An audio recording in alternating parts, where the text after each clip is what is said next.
बिस्मिल्लाहिर्रहमानिर्रहीम। अस्सलाम वालेकुम डियर स्टूडेंट, कैसे हैं आप सब? उम्मीद करती हूँ खैरियत से होंगे।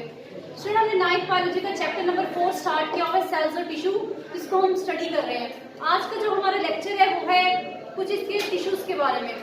सेल्स और टिश्यू, सेल्स का टॉपिक है वो कवर किया, हम टिश्यूज पे आए हुए हैं। तो दो तरह के टिश्यूज होते हैं, एक सिंपल होते हैं, दूसरे कॉम्प्लेक्स होते हैं। कॉम्प्लेक्स में भी आगे फर्दर डिवीजन होती है। तो आज का जो हमारा मेजर कंसर्न है वो है परमानेंट टिश्यूज। परमानेंट टिश्यूज क्या होते हैं? अगर देखा जाए परमानेंट का जो वर्ड है उसका मतलब क्या होता है? मुस्तकिल।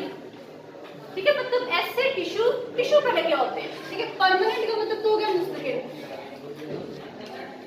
मुस्तकिल टिश्यू का मतलब क्या होता है? Combination of cells. जब बहुत सारे सेल्स आपस में मिलते हैं जो एक जैसे फंक्शंस को परफॉर्म करते हैं, उनको हम कहते हैं टिश्यूज कहते हैं। तो आप कह सकते हैं कलेक्शन ऑफ सेल्स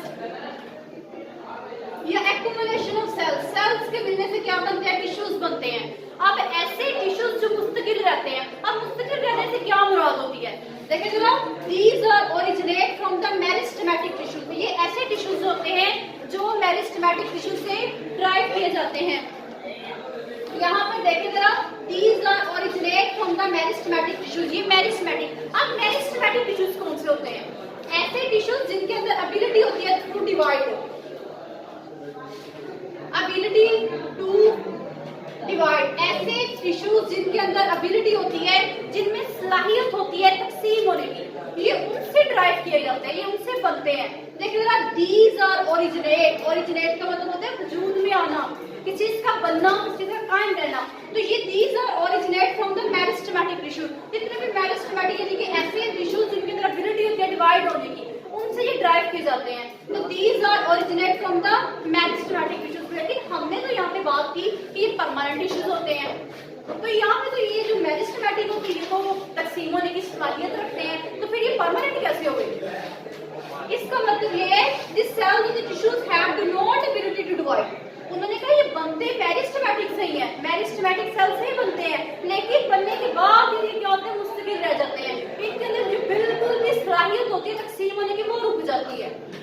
तो इसलिए उसने कहा है कि ओरिजिनेट मेरिस्टेमेटिक से होते हैं, लेकिन इनके अंदर एबिलिटी क्या होती है? नहीं होती कि एक दफा जो बन गए सेल्स, टिश्यूज बन गए, वो बार बार तकसीम हो। जब बिल्कुल डर्ट तक चले गए उसके बाद इनके अंदर बिल्कुल भी सलाहियत नहीं होती कि तकसीम होने की। तो ये इस तरह के हम टिश्यूज को कहते हैं परमानेंट टिश्यूज, जो मुस्तकिल टिश्यूज रहते हैं, जो मजीद उनके अंदर एबिलिटी नहीं होती कि डिवाइड हो सके। आप देखें कुछ क्लासिफिकेशन की गई है। These are classified into following type। इसको मजीद डिफरेंट टाइप्स के अंदर क्लासिफाई किया गया है। मुख्तलिफ किस्में हैं इसकी। तो पहले देखिए आपके पास आती है एपिडर्मल टिश्यू, एक होते हैं ग्राउंड टिश्यू, और थर्ड आपके पास है स्पोर टिश्यू। तीन तरह के टिश्यूज है। ये आपके परमानेंट टिश्यूज की तीन तरह की क्लासिफिकेशन है, एपिडर्मल है, ग्राउंड टिश्यू है और स्पोर टिश्यू है। आज का जो हमारा कंसर्न है वो है एपिडर्मल टिश्यू। हम पढ़ेंगे कि एपिडर्मल टिश्यूज क्या होते हैं, जो कि एक टाइप है हमारी परमानेंट टिश्यू की।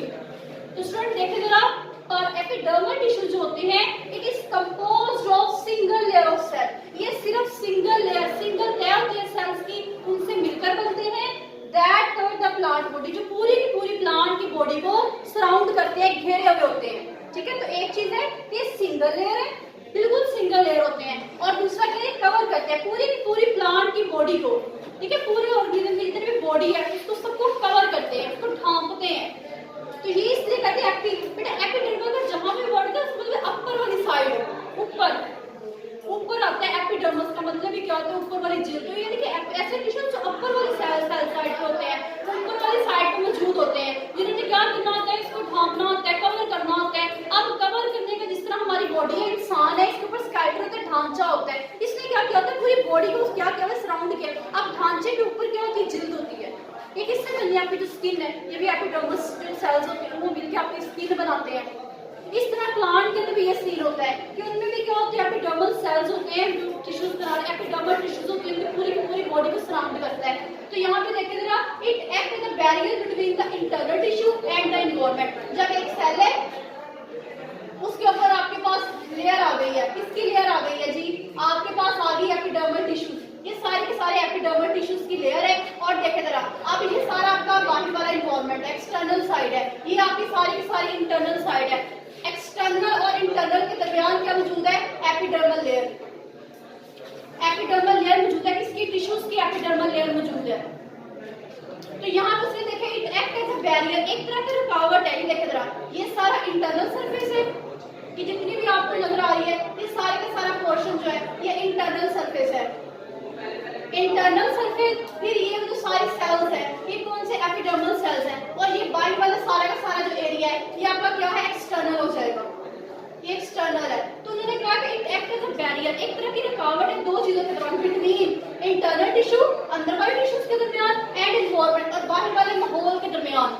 तो उन्होंने कहा ये बैरियर के तौर पर काम करते हैं, एक तरह की रुकावट है किसके दरमियान, अंदर वाले टिश्यूज के दरमियान, इंटरनल टिश्यूज और बाहर वाले इन्वायरमेंट के दरमियान। आप देखें जरा, उन्होंने कहा कि कुछ एपिडर्मल टिश्यूज है वो रूट में भी प्रेजेंट होते हैं, जोड़ों में भी मौजूद होते हैं, स्टेम और लीफ में भी मौजूद होते हैं, और उनमें कुछ मखसूस तरह के स्पेशलाइज्ड स्ट्रक्चर भी होते हैं।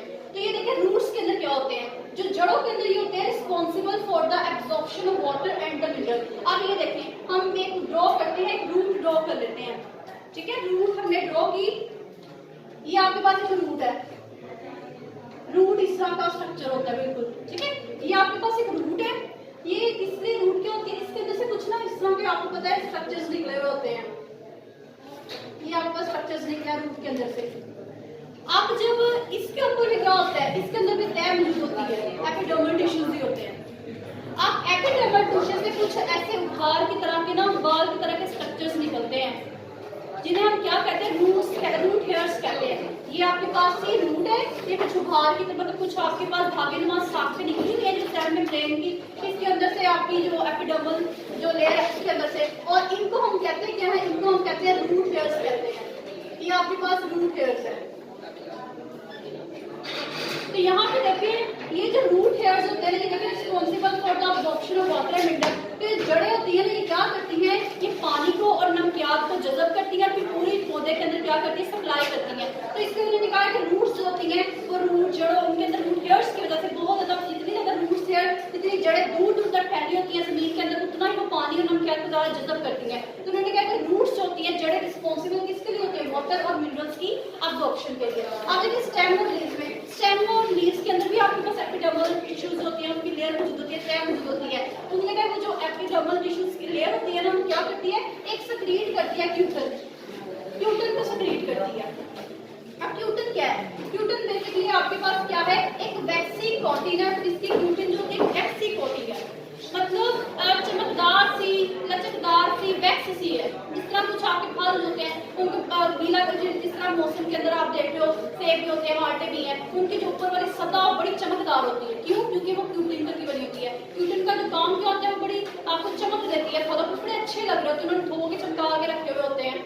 क्यों, क्योंकि ये वो इस वजह से उसकी चमकदार होती है, वो क्यूटिन की वजह से, और वो वैक्स की वजह से उसकी चमक होती है।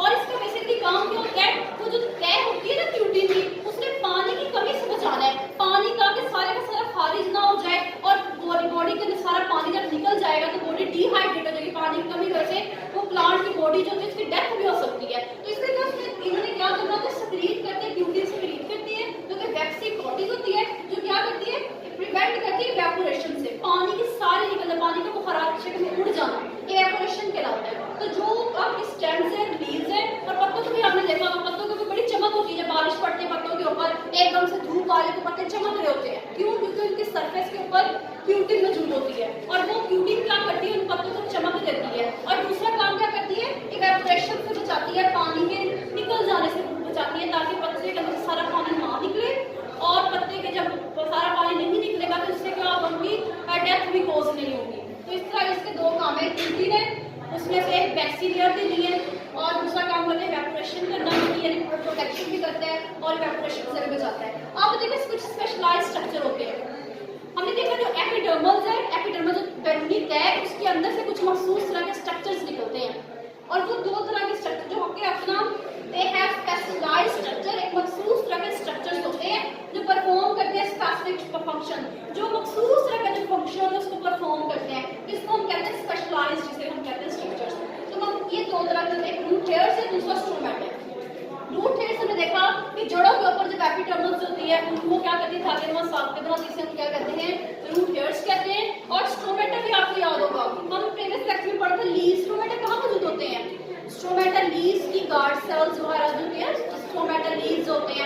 एपिडर्मस के अंदर जो लोअर एपिडर्मस होती है उसके अंदर मखसूस तरह के गार्ड सेल, उसके अंदर स्ट्रोमा होता है, ये सारे मिलकर क्या बनाते हैं, स्ट्रोमा बनाते हैं, जिन्होंने क्या करना होता है, गैसेस ऑफ एक्सचेंज का काम भी करना होता है। तो हमने देखा था कि इसका जो सरफेस होता है, यहाँ अगर हम देखते हैं इसका, ये आपके पास एक सरफेस थी, ये आपकी एपिडर्मस है, आउटर लेयर होती है, इसके अंदर भी कुछ सेल्स मौजूद थे इस तरह करके, ये इसके अंदर कुछ भी और सेल्स थे। तो यहाँ पे भी आपने देखा होगा इसकी लोअर एपिडर्मस थी, यहाँ पे कुछ मखसूस तरह के स्ट्रक्चर्स होते हैं।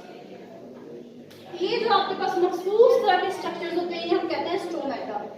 ये स्ट्रोमेटा है, और इन स्ट्रोमेटा ने क्या काम करना होता है, गैसेस एक्सचेंज का काम करना है, गैसेस का तबादला करना होता है। तो ये दोनों जो स्ट्रक्चर्स है, रूट हेयर्स और स्ट्रोमेटा, ये दोनों के दोनों कहाँ से निकलते हैं, ये भी एपिडर्मल टिश्यूज इनको खारिज करता है, उसकी जो बेरूनी है उनमें से निकले हुए होते हैं।